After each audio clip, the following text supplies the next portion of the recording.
خب گفتید که من آموزگار هستم در مکتب اینترنتی نابینایان شهر حصار و در آن مکتب کار چگونه است و مثال هنگام درس دهی چی مشکلی ها هست؟ مثال آیا مواد همین خانش کتابش یا بسنده است برای خوانندگان یا نه؟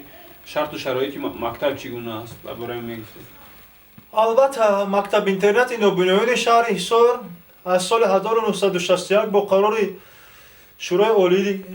شورای وزیران جمهوری شوروی سوسیالیستی تاجیکستان تشکیل شده بود.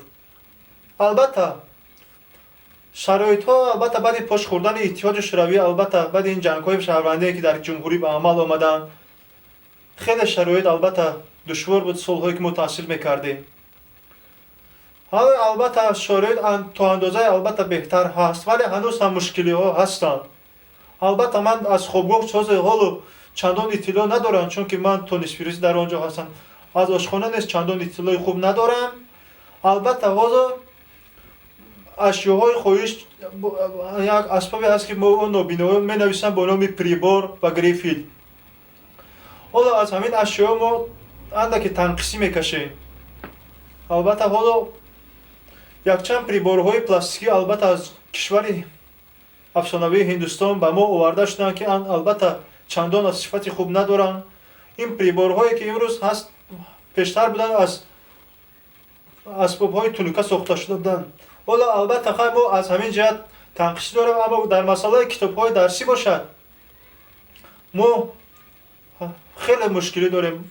چنانکه که گفتم در دوران شوروی ما قریب چندین کتاب‌های درسی، کتاب‌های بدیهی چاپ می‌شد، ولی متاسفانه بعد از بین رفتن اتحاد شوروی و این حادثه‌های ننگینی که در مملکت ما به عمل آمد، چاپ این کتاب‌ها البته از بین رفت. حالا البته کتاب‌های درسی چاپ شدن منه که متاسفانه تا صنف هفتم این کتاب‌ها هستند، اما البته در صنف بالایی کتاب‌ها با خط برایل متاسفانه ما دسترسی نداریم. برای همین از وزارت معارف و علم و از وزارت مالیه خواهش می‌کردم که اندک نسبت همین مسئله رسیدگی می‌کردن، یک مبلغ موافق جدا می‌کردن برای چاپ کردن این کتاب‌ها. چون که البته ما کتاب‌ها رو البته خواندن کتاب‌ها رو به‌نهایت دوست می‌داریم. چنانکه که استاد بزرگوار عبدالرحمن جامی میگویند خوشتر از کتاب در جهان یاری نیست، در غمکده زمانه غمخواری نیست، هر لحظه از او به گوشه تنهایی صد راحت است و هرگز آزاری نیست. لیکن متاسفانه بسیار ادیبان ما در این سالهای سال کتاب‌های خیلی خوب نوشتن، لیکن متاسفانه ما از اینها خیلی عقب موندیم، چون که نشر این کتاب‌ها با خط ما البته وجود نداره. من حاضر کتاب‌های گویایی که هست من با واسطه رادیو البته با کمک برادرم در تلفن ثبت نمودم. البته ما برادرم با واسطه از تلفن با فلش کارت گذرانده و من میدهد همین کتاب‌هایی که در قصه‌هایی که در رادیو پخش میشن همین رو البته گوش میکنم. لیکن البته همه این کارو کردن نمیتواند برادر عزیز.